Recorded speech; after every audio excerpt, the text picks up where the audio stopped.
Hello students, welcome to our online study YouTube channel. तो अभी हम इस वीडियो में सेकंड रिएक्शन है reaction of acids with metals, ये स्टडी करने वाले हैं। हमने लास्ट पार्ट में न्यूट्रलाइजेशन रिएक्शन स्टडी किया, जिसमें आपको हमेशा याद रखना है कि न्यूट्रलाइजेशन रिएक्शन में हमेशा एसिड रिएक्ट होता है बेस के साथ और वहाँ पर फॉर्मेशन होता है सॉल्ट एंड वाटर का। ओके, तो अभी हम ये सेकंड रिएक्शन स्टार्ट करते हैं, जिसका नाम है reaction of acids with metals. तो यहाँ पर हमें मेटल्स एसिड के साथ रिएक्ट करके क्या प्रोडक्ट मिलता है ये स्टडी करना है। The reaction of acids with metals is determined by the strength and the concentration of the acid and also by the reactivity of the metal and the temperature. तो जो reaction होती है acid और metal की, वो हमें determine करनी है। कैसे डिटरमाइन करोगे आप लोग? तो पहले हमें एसिड की स्ट्रेंथ जाननी है कि वो हाई स्ट्रॉन्ग एसिड है या वीक एसिड है, कैसा एसिड है। उसके बाद उसका कॉन्सेंट्रेशन जो होगा, हाईली कॉन्सेंट्रेटेड एसिड है या फिर डाइल्यूट एसिड है। ये दो बातें हैं एसिड के रिलेटेड, उसकी strength and concentration of acid. Okay, and also by the reactivity of the metal. और वो जो मेटल है, जो भी मेटल होगा, उसकी रिएक्टिविटी कैसी है, ये तीन बातें हैं जिससे हम एसिड और reaction of acid and with metals ये डिटरमाइन कर सकते हैं। और सबसे इम्पॉर्टेंट पार्ट है टेम्परेचर, फोर्थ पार्ट है टेम्परेचर। ये फोर पार्ट जो है वो बहुत ज़्यादा इन्फ्लुएंस करते हैं इस रिएक्शन में। It is easy to bring about the reaction of a dilute solution of strong acids with moderately reactive metals at normal temperature। अगर आपके पास कोई मॉडरेटली रिएक्टिव मेटल है और डाइल्यूट सॉल्यूशन है स्ट्रॉन्ग एसिड का, और रूम टेम्परेचर जो है आपका, जो टेम्परेचर वो नॉर्मल है, normal means what, room temperature है, तो यहाँ पर आप एक इजीली उनकी रिएक्शन कर सकते हो। यहाँ पर इजीली रिएक्शन हो सकती है। ट्राई दिस, एक एक्टिविटी है वो ट्राई करते हैं। जब आप साइंस लैब में जाओगे ये ज़रूर ट्राई करना। Activity, take a big test tube. आपको एक बड़ी टेस्ट ट्यूब लेनी है। Choose a rubber stopper in which a glass test tube can be fitted. आपको एक रबर कॉर्क या फिर रबर स्टॉपर ऐसे लेना है जो ग्लास ट्यूब में अच्छे से फिट होगा। Take few pieces of magnesium ribbon in the test tube and add some dilute HCl to it.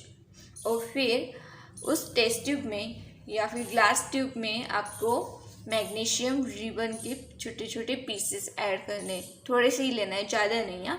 थोड़े से मैग्नीशियम रिबन पीसेस लेने हैं और उसमें आपको ऐड करना है डाइल्यूट HCl, हाइड्रोक्लोरिक एसिड। उस HCl कैसा है, स्ट्रांग है, मगर हमने यहाँ पर उसका कॉन्सेंट्रेशन बहुत ही कम लिया है, तो ये कैसा हुआ, dilute hydrochloric acid.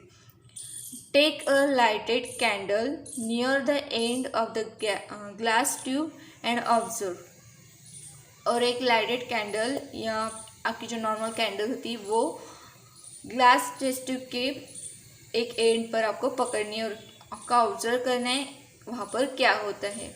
What did you observe, क्या दिखेगा आपको? तो magnesium metal reacts with dilute hydrochloric acid and an inflammable gas that is hydrogen is form. तो जब हम वो कैंडल वहाँ पर रखते हैं, मतलब एक नॉर्मल टेम्परेचर अगर हम उस टेस्ट ट्यूब को प्रोवाइड करते हैं, टेस्ट ट्यूब में हमने क्या लिया है, dilute HCl and magnesium ribbon. तो वहाँ पर क्या होता है, वो मेटल, जो मैग्नीशियम मेटल है, वो डाइल्यूट हाइड्रोक्लोरिक एसिड से रिएक्ट होता है और उसमें से एक इनफ्लेमेबल गैस मतलब ऐसा गैस जो इजीली फायर कैच करता है, combustible gas, that is hydrogen formation वहाँ पर होता है, हाइड्रोजन इवॉल्व होता है। During this reaction, the reactive metal displaces hydrogen from the acid to release hydrogen gas। जब ये रिएक्शन होती है तब वहाँ पर जो रिएक्टिव मेटल होता है वो क्या करता है, एसिड का जो हाइड्रोजन होता है वो रिमूव करता है और उसकी जगह पर खुद को रिप्लेस कर देता है और हाइड्रोजन गैस रिलीज हो जाता है। At the same time the metal is converted into basic radical which combines with the acidic radical from the acid to form the salt। और इस तरह मेटल क्या बन जाता है, एक बेसिक रेडिकल हो जाता है और एसिडिक जो हमारा एसिड होता है उससे एक एसिडिक रेडिकल निकलता है। ये दोनों बेसिक रेडिकल और एसिडिक रेडिकल कंबाइन हो जाते हैं और उससे हमें एक सॉल्ट मिलता है। जैसे कि फॉर एग्जांपल अब ये एक रिएक्शन देखो, हम आपके बुक में से ही एक रिएक्शन लेंगे, magnesium solid plus HCl aqueous, it gives MgCl2 aqueous plus H2 gas. Okay, तीसरा आपके बुक में 2HCl, ये आपकी रिएक्शन गिवन है। तो ये मैग्नीशियम मेटल है और ये आपका डाइल्यूट हाइड्रोक्लोरिक एसिड।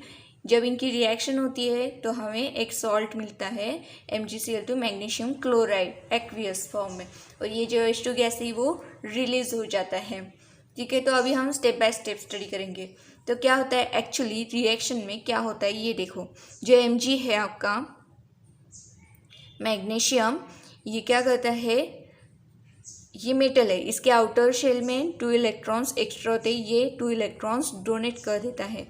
तो जैसे Mg, तो इस अगर ये 2 इलेक्ट्रॉन्स डोनेट करेगा तो उस पर ऑब्वियसली कितने चार्ज आएंगे, पॉजिटिव 2 चार्ज आएंगे। तो यहाँ पर 2 प्लस चार्ज आया, इसने 2 इलेक्ट्रॉन्स रिलीज कर दिए या फिर डोनेट कर दिए।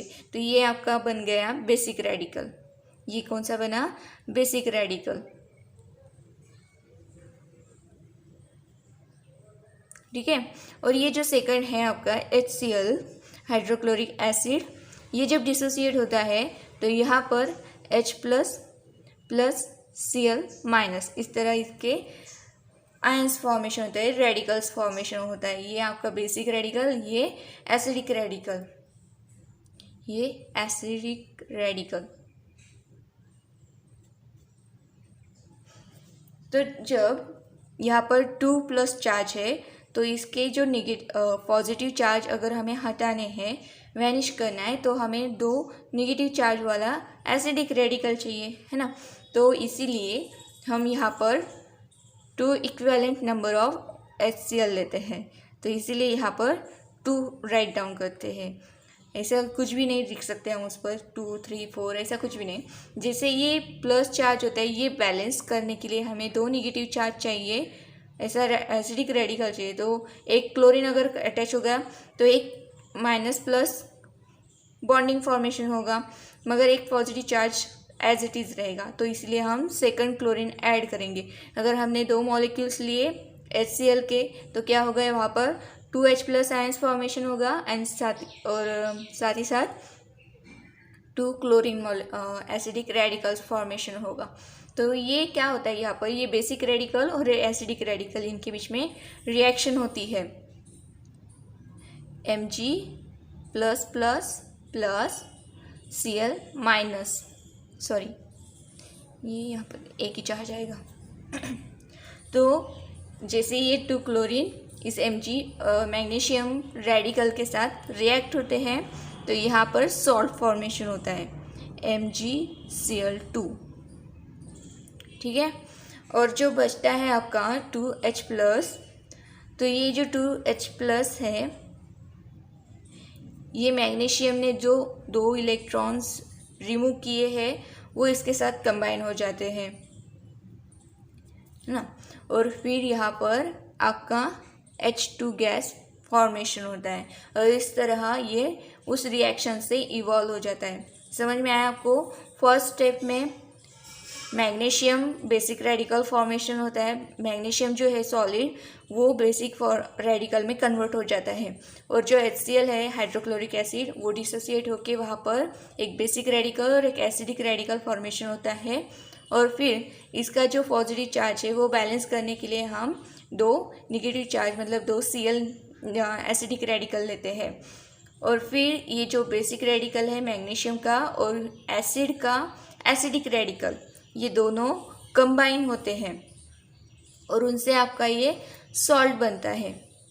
आपका जो एसिड है वो डाइल्यूट एसिड है, इसीलिए ये जो आपका सॉल्ट है वो कैसे है, एक्वियस फॉर्म में है। और जो बचा हुआ है आपका 2 इलेक्ट्रॉन एंड 2 H+ आयंस, तो ये दोनों कंबाइन होकर यहाँ पर H2 गैस फॉर्मेशन होता है और वो रिलीज हो जाता है। इस तरह आपकी यहाँ पर मेटल की एसिड के साथ रिएक्शन होती है। और एक एग्जांपल हम स्टडी करेंगे, जिंक। सेकंड एग्जांपल, जिंक है सॉलिड प्लस, आपको आइडेंटिफाई करना है कौन सा एक्वियस एसिड होगा, डाइल्यूट एसिड होगा। और यहाँ पर फॉर्मेशन हुआ है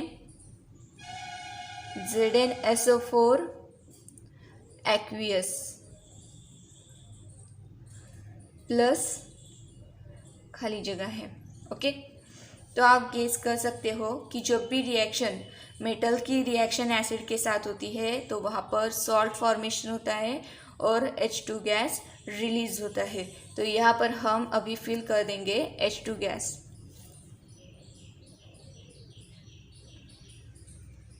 ठीक है, मगर अभी हमें एसिड आइडेंटिफाई करना है कि कौन सा एसिड होगा, तो हम पहले इस तरह स्टेप बाय स्टेप जाएंगे। जिंक मेटल है, जिंक मेटल जो है वो जब डिसोसिएट होता है तो वहाँ पर उस पर 2 चार्ज आएंगे। ये इसके आउटर मोस्ट शेल में भी 2 इलेक्ट्रॉन्स एक्स्ट्रा है, तो इसीलिए हम ये जो जिंक है वो 2 इलेक्ट्रॉन्स डोनेट करता है, 2 इलेक्ट्रॉन्स। और इस पर इसके आउटर मोस्ट शेल से 2 इलेक्ट्रॉन्स रिमूव हो गए, तो इस पर कितने पॉजिटिव चार्ज आएंगे, 2 पॉजिटिव चार्ज आएंगे। ठीक है, और ये जो एसिड है ये हमें पता नहीं अभी कौन सा एसिड होगा, तो इसके लिए हम यहाँ पर खाली जगह रखते हैं। मगर इससे और जो नेक्स्ट है हमारा, तो हमें अगर ये आइडेंटिफाई करना है तो हमें क्या करना चाहिए, ये जो सॉल्ट है इसको हम डिसोसिएट करते हैं। ZnSO4 plus H2। ठीक है, तो अगर हम इसे डिसोसिएट करते हैं तो यहाँ पर होगा Zn2 plus plus SO4 double minus 2 minus. ठीक है, तो इस तरह मतलब SO4 है और साथ ही साथ यहाँ पर H2 है, तो आपका जो एसिड होगा ये प्लस हम ऐसे की ऐसे लिख देते हैं यहाँ पर H2। तो आपका जो एसिड है कौन सा बनेगा, H2SO4।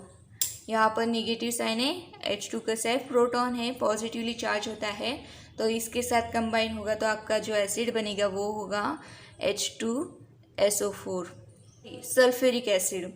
तो ये जो सल्फ्यूरिक एसिड है इसके H2 plus SO4 double minus dissociate होता है तो इसके आयंस बनते हैं, H2 नहीं लिखेंगे, आयंस बनते हैं, तो यहाँ पर प्लस चार्ज आएगा इस तरह। ठीक है, समझ में आया अभी आपको ये कैसे रिएक्शन होती है। तो आपका जो एसिड है वो कौन सा है, H2SO4 सल्फ्यूरिक एसिड H2SO4, और यहाँ पर रिलीज क्या होगा, हाइड्रोजन गैस। तो जो थर्ड एग्जाम्पल है वो आपको ट्राई करना है, आप सॉल्व करो और मुझे कमेंट में उसका आंसर बताओ। अगर आपको ये वीडियो पसंद आए तो इसे लाइक कीजिए, अपने दोस्तों के साथ शेयर कीजिए और चैनल को सब्सक्राइब करना मत भूलिए। अगर आपने न्यूट्रलाइजेशन की रिएक्शन नहीं देखी है तो प्लेलिस्ट में जाओ, वहाँ पर मैंने आपको प्लेलिस्ट दे दी, लिंक शेयर किए हैं, उससे आप सारी वीडियोस देख सकते हो। Okay, thank you so much for watching this video.